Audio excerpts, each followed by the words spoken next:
जय हिंद, वंदे मातरम। दोस्तों, राजस्थान में किस पार्टी की बनेगी सरकार? दोस्तों, इसी बीच हम लेकर आ चुके हैं राजस्थान विधानसभा 2023 का सबसे ताज़ा लेटेस्ट सर्वे। जी हाँ दोस्तों, आपको बताते हैं राजस्थान विधानसभा चुनाव 2023 का बिगुल बज चुका है। आपको बता दें दोस्तों, भारतीय जनता पार्टी की ओर से परिवर्तन यात्रा राजस्थान में निकाली जा रही है, जिसको लेकर कांग्रेस की मुश्किलें और तेजी से बढ़ रही है। तो इस बीच आखिर क्या निकल कर आ रही है सी वोटरों के माध्यम से ओपिनियन पोल, आज के इस वीडियो में हम डिटेल से जानेंगे। क्या इस बार फिर से राजस्थान में कांग्रेस अपनी सरकार बना लेगा या हमेशा की तरह बीजेपी वापसी कर लेगा 5 साल बाद राजस्थान में? दोस्तों, एक बार कांग्रेस की सरकार बनती है राजस्थान में तो एक बार बीजेपी की सरकार बन रही, ऐसा कई सालों से राजस्थान में चला आ रहा। तो इसी बीच हम जानेंगे सी वोटर के माध्यम से इस बार राजस्थान में किसकी सरकार बन रही। आपको बता दें दोस्तों, राजस्थान में कुल विधानसभा की कुल सीटें 200 सीटें हैं। यहाँ बहुमत का आंकड़ा 101 सीट है। जो भी पार्टी 101 सीट जीत लेती है उस पार्टी की राजस्थान में सरकार बन जाएगा। तो सबसे पहले हम बात कर लेते हैं करौली की। करौली में कुल विधानसभा की 4 सीटें हैं। 4 में से बीजेपी को 2 सीट मिलती दिखाई दे रही और कांग्रेस को यहाँ पर 2 सीट मिलती दिखाई दे रही। अगला जिले की बात कर लेते हैं धौलपुर की। यहाँ पर कुल विधानसभा की 4 सीटें, 4 में से बीजेपी को 3 सीट मिलती दिखाई दे रही और कांग्रेस को यहाँ पर 1 सीट मिलती दिखाई दे रही। अगले जिले की बात कर लेते हैं भरतपुर की। भरतपुर में कुल विधानसभा की 7 सीटें, 7 में से बीजेपी को 2 सीट मिलती दिखाई दे रही और कांग्रेस को यहाँ पर 5 सीट मिलती दिखाई दे रही। अगला जिला आ जाता अलवर। अलवर में कुल विधानसभा की 11 सीटें, 11 में से बीजेपी को 4 सीट मिलती दिखाई दे रही और कांग्रेस को यहाँ पर 6 सीट मिलती दिखाई दे रही और अन्य दल को यहाँ पर 1 सीट मिलती दिखाई दे रही। अगला जिला आ जाता सीकर। सीकर में कुल विधानसभा की 8 सीटें, 8 में से बीजेपी को 3 सीट मिलती दिखाई दे रही और कांग्रेस को यहाँ पर 5 सीट मिलती दिखाई दे रही। अगले जिले की बात कर लेते हैं झुंझुनू की। यहाँ पर कुल विधानसभा की 7 सीटें, 7 में से बीजेपी को 3 सीट मिलती दिखाई दे रही और कांग्रेस को यहाँ पर 3 सीट मिलती दिखाई दे रही और अन्य दल को भी यहाँ पर 1 सीट मिलती दिखाई दे रही। अगले जिले की बात कर लेते हैं चूरू। चूरू में कुल विधानसभा की 6 सीटें, 6 में से बीजेपी को 4 सीट मिलती दिखाई दे रही और कांग्रेस को यहाँ पर 2 सीट मिलती दिखाई दे रही। अगला जिला आ जाता है भीलवाड़ा। भीलवाड़ा में कुल विधानसभा की 7 सीटें, 7 में से बीजेपी को 3 सीट मिलती दिखाई दे रही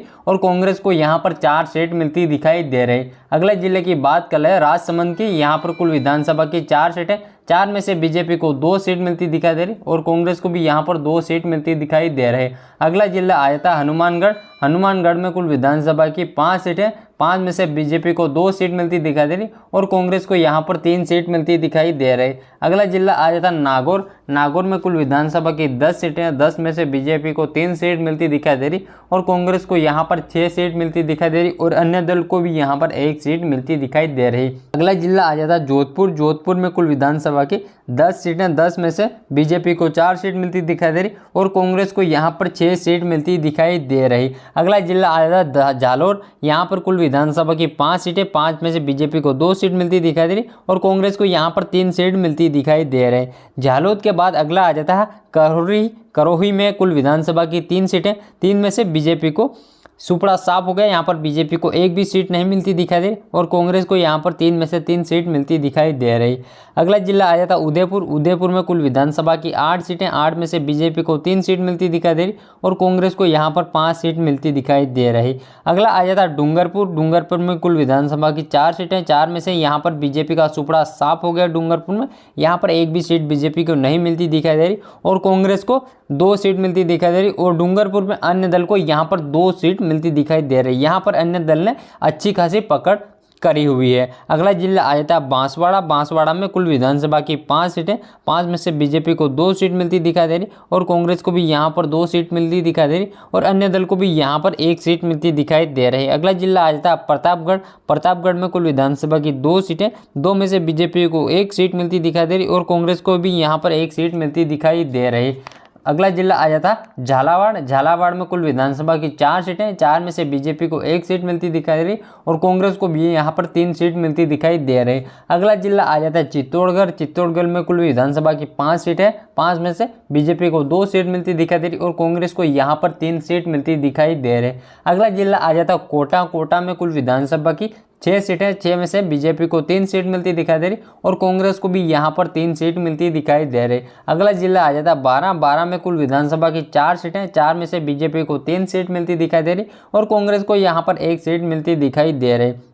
12 के बाद अगला जिला आता है सवाई माधोपुर। यहाँ पर कुल विधानसभा की 4 सीटें, 4 में से बीजेपी को 3 सीट मिलती दिखाई दे रही और कांग्रेस को यहाँ पर 1 सीट मिलती दिखाई दे रही। अगला जिला आ जाता है जयपुर। यहाँ पर कुल विधानसभा की 19 सीटें, 19 में से बीजेपी को 9 सीट मिलती दिखाई दे रही और कांग्रेस को यहाँ पर 10 सीट मिलती दिखाई दे रही। अगला जिला आ जाता है जैसलमेर। यहाँ पर कुल विधानसभा की 2 सीटें, 2 में से यहाँ पर बीजेपी को 1 भी सीट नहीं मिलती दिखाई दे रही और कांग्रेस को यहाँ पर 2 में से 2 सीट मिलती दिखाई दे रही।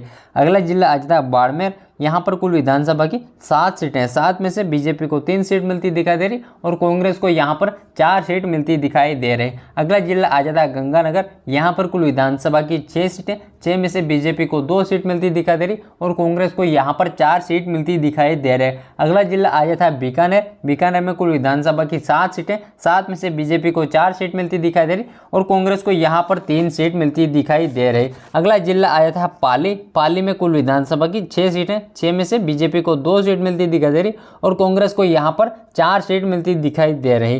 पाली के बाद दोस्तों अगला जिला आ जाता है अजमेर। अजमेर में कुल विधानसभा की 8 सीटें, 8 में से बीजेपी को 5 सीट मिलती दिखाई दे रही और कांग्रेस को यहाँ पर 3 सीट मिलती दिखाई दे रही।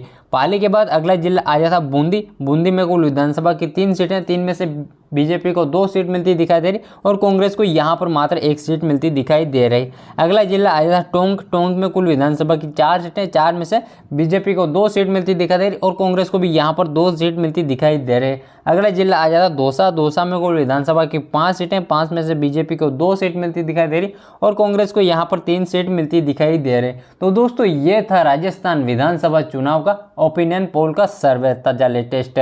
तो दोस्तों हम बात कर लेते हैं राजस्थान में। राजस्थान में कुल विधानसभा की 200 सीटें हैं, 200 में से बीजेपी को यहाँ पर देख लीजिएगा 86 सीट मिलती दिखाई दे रही और कांग्रेस को 108 सीट मिलती दिखाई दे रही और अन्य दल को यहाँ पर 6 सीट मिलती दिखाई दे रही। तो सी वोटरों के माध्यम से कांग्रेस अपनी सरकार बना सकती है। तो दोस्तों अगले वीडियो में जल्दी मिलते हैं, तब तक के लिए जय हिंद, जय भारत, वंदे मातरम।